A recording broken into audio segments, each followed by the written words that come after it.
মধ্যপ্রাচ্যের আকাশে আবার ঘনিয়ে আসছে যুদ্ধের মেঘ। গোটা অঞ্চল জুড়ে তীব্র উত্তেজনা, আর সেই উত্তেজনার কেন্দ্রবিন্দুতে উঠে এসেছে একটা বিস্ফোরক অভিযোগ 2024 সালের শেষ দিকে গোপনে চীনা প্রযুক্তিতে নির্মিত একটা গুপ্তচর উপগ্রহ সংগ্রহ করেছিল ইরান, যার লক্ষ্য ছিল আমেরিকার সামরিক ঘাঁটিগুলোকে নজরে রাখা, এমনকি সম্ভাব্য হামলার প্রস্তুতি নেওয়া। সব থেকে চাঞ্চল্যকর দাবি হলো এই নজরদারি তথ্য ব্যবহার করেই নাকি পরে আমেরিকার বিভিন্ন ঘাঁটিতে ক্ষেপণাস্ত্র হামলা চালানো হয়েছে। আর এই পুরো ব্যবস্থার পেছনে চীনের সরবরাহ করা গোপন প্রযুক্তি জড়িত, এমনটাই দাবি করছে বিভিন্ন গোয়েন্দা সম্পর্কিত সূত্র এবং মিডিয়া রিপোর্টে। তবে এই অভিযোগকে ঘিরে ইতিমধ্যেই শুরু হয়েছে তীব্র আন্তর্জাতিক বিতর্ক। বেইজিং স্পষ্টভাবে এই দাবি অস্বীকার করেছে। অন্যদিকে ওয়াশিংটন এবং তার মিত্ররা বিষয়টিকে অত্যন্ত গুরুত্ব দিয়ে দেখছে। ফলে পরিস্থিতি এখন শুধু সামরিক উত্তেজনা নয়, বরং এক পূর্ণমাত্রার কূটনৈতিক সংঘাতের দিকে এগোচ্ছে। এক প্রতিবেদন অনুযায়ী TEE-01B নামে একটা স্যাটেলাইট প্রকল্পকে কেন্দ্র করে পুরো ঘটনা প্রবাহ। দাবি করা হচ্ছে এই স্যাটেলাইট তৈরি করে চীনের একটা প্রযুক্তি প্রতিষ্ঠান আর্থ আই কো কোম্পানি, অর্থাৎ যা পরবর্তীতে ইরানের ইসলামিক রেভলিউশনারি গার্ড কর্পস বা IRGCর অ্যারোস্পেস ইউনিটের নিয়ন্ত্রণে চলে যায়। ফাঁস হওয়া কিছু সামরিক নথির বরাতে বলা হয়েছে এই স্যাটেলাইট থেকে সংগৃহীত তথ্য ব্যবহার করে ইরান আমেরিকার গুরুত্বপূর্ণ সামরিক ঘাঁটিগুলোর ওপর অত্যন্ত সূক্ষ্ম নজরদারি চালিয়েছে। শুধু অবস্থান শনাক্ত করাই নয়, বরং সময় ভিত্তিক মুভমেন্ট, আকাশপথের কার্যক্রম এবং প্রতিরক্ষা ব্যবস্থার দুর্বলতা বিশ্লেষণেও এই তথ্য বারবার ব্যবহার করা হয়েছে বলে দাবি। বিশেষজ্ঞদের মতে এমন ধরনের প্রযুক্তি সাধারণত শুধুমাত্র উচ্চ পর্যায়ের সামরিক অভিযানে ব্যবহৃত হয়, যেখানে প্রতিটা সেকেন্ড, প্রতিটা মিটার অত্যন্ত গুরুত্বপূর্ণ। প্রতিবেদনে বলা হয়েছে এই নজরদারির কেন্দ্রবিন্দুতে ছিল মধ্যপ্রাচ্যে থাকা একাধিক আমেরিকান সামরিক স্থাপনা। এর মধ্যে উল্লেখযোগ্য হল জর্ডনের মুওয়াফাক আল সালতি এয়ারবেস, বাহরাইনের মানামায় অবস্থিত নৌঘাঁটি, ইরাকের এরবিল বিমান ঘাঁটি, সৌদি আরবের প্রিন্স সুলতান এয়ারবেস। দাবি করা হচ্ছে এই সব স্থাপনায় একই সময়ে ইরান সমর্থিত বা ইরানি বাহিনীর পক্ষ থেকে হামলার ঘটনা ঘটেছে, আর সেই হামলার আগে স্যাটেলাইট থেকে নেওয়া তথ্য বিশ্লেষণ করা হয়েছিল। আর এই দাবি সত্য হলে তা শুধুমাত্র একটা আঞ্চলিক সংঘাত নয়, বরং প্রযুক্তি নির্ভর যুদ্ধের নতুন যুগের সূচনা নির্দেশ করে।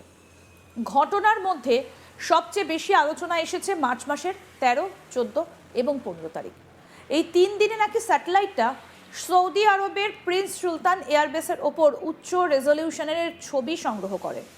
ঠিক পরের দিন 14ই মার্চ ডোনাল্ড ট্রাম্প দাবি করেন যে ওই ঘাঁটিতে একটা বিমান হামলার ঘটনা ঘটেছে এবং আমেরিকান বাহিনী তা প্রতিহত করেছে।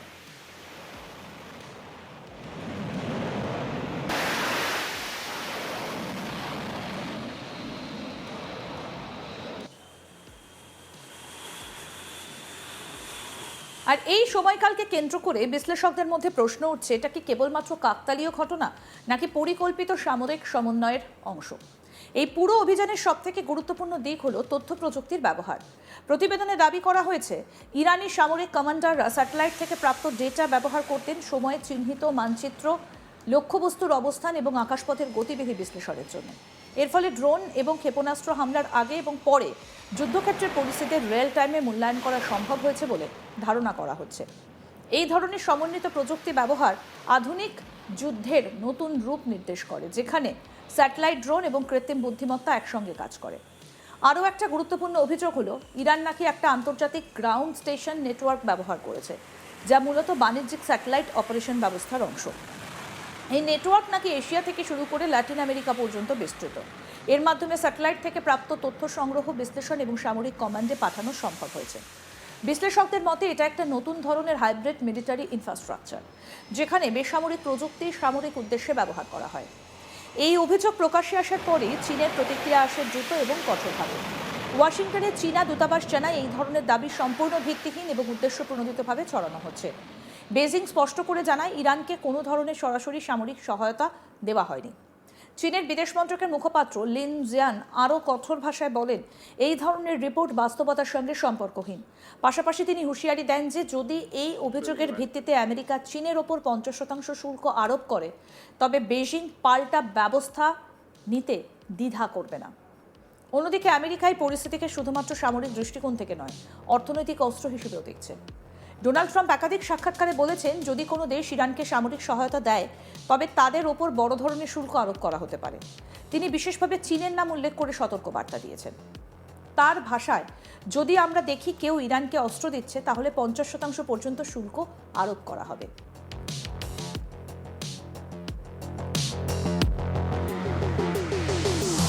আর এই বক্তব্যের ফলে আন্তর্জাতিক বাণিজ্য ব্যবস্থায় নতুন অনিশ্চয়তা তৈরি হয়েছে। এই উত্তেজনার মধ্যে আরও একটা গুরুত্বপূর্ণ দিক উঠে এসেছে, সেটা হচ্ছে জ্বালানি রাজনীতি। প্রতিবেদন অনুযায়ী আমেরিকা প্রয়োজনে ভেনেজুয়েলার মাধ্যমে চীনে তেল সরবরাহের বিষয়টা ব্যবহার করতে পারে একটা কৌশলগত চাপ হিসেবে। জানুয়ারিতে ভেনেজুয়েলার রাজনৈতিক পরিবর্তনের পর ওয়াশিংটন সেখানে কার্যত নিয়ন্ত্রণ প্রতিষ্ঠা করেছে বলে দাবি করা হয়। এর ফলে তেল বাজারও এখন ভূ রাজনৈতিক সংঘাতের অংশ হয়ে উঠছে। বিশ্লেষকদের মতে এই পুরো ঘটনাটা শুধুমাত্র একটা সামরিক সংঘাত নয়, এটা একটা বহুমাত্রিক যুদ্ধের রূপ নিচ্ছে। প্রথমত, সরাসরি সামরিক সংঘর্ষ, মিসাইল, ড্রোন, বিমান হামলা। দ্বিতীয়ত, প্রযুক্তিগত যুদ্ধ, স্যাটেলাইট, সাইবার নজরদারি। তৃতীয়ত, অর্থনৈতিক চাপ, শুল্ক, নিষেধাজ্ঞা, বাণিজ্য যুদ্ধ। চতুর্থত, জ্বালানি কৌশল, তেল সরবরাহ এবং বাজার নিয়ন্ত্রণ। এই চারটে স্তর একসঙ্গে কাজ করায় পরিস্থিতি অত্যন্ত জটিল হয়ে উঠছে। ইরান দীর্ঘদিন ধরে মধ্যপ্রাচ্যে একটা শক্তিশালী আঞ্চলিক শক্তি হিসেবে অবস্থান করছে। তাদের প্রক্সি নেটওয়ার্ক, ড্রোন প্রযুক্তি এবং সামরিক কৌশল এই অঞ্চলের ভারসাম্যকে প্রভাবিত করছে। অন্যদিকে নিষেধাজ্ঞা থাকা সত্ত্বেও চীনের সঙ্গে বাণিজ্যিক সম্পর্ক বজায় রেখে তারা নিজেদের অর্থনৈতিক অবস্থান ধরে রেখেছে। সব মিলিয়ে পরিস্থিতি এখন এক অস্থির মোড়ে দাঁড়িয়ে। অভিযোগ, পাল্টা অভিযোগ, অর্থনৈতিক চাপ, সামরিক উত্তেজনা সবকিছু একসাথে মিলে মধ্যপ্রাচ্যকে একটা সম্ভাব্য বৃহৎ সংঘাতের দিকে ঠেলে দিচ্ছে।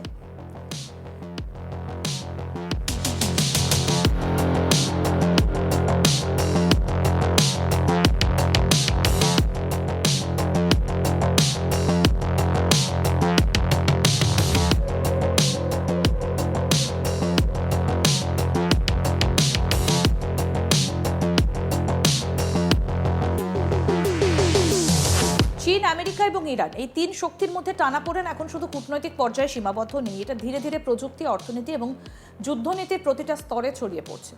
ভবিষ্যৎ কোন দিকে যাবে তা এখনো অনিশ্চিত। তবে একটা বিষয় পরিষ্কার, আধুনিক যুদ্ধ আর শুধু যুদ্ধক্ষেত্রে সীমাবদ্ধ নেই, এটা এখন মহাকাশ, ডেটা, অর্থনীতি এবং কূটনীতির জটিল জালে জড়িয়ে গেছে।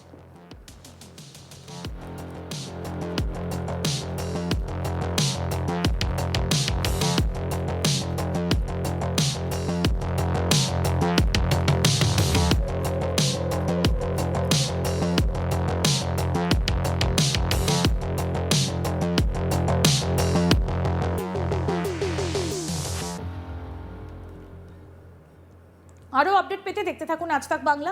সাবস্ক্রাইব করুন, নোটিফিকেশন পেতে বেল বাটন অপশন প্রেস করুন।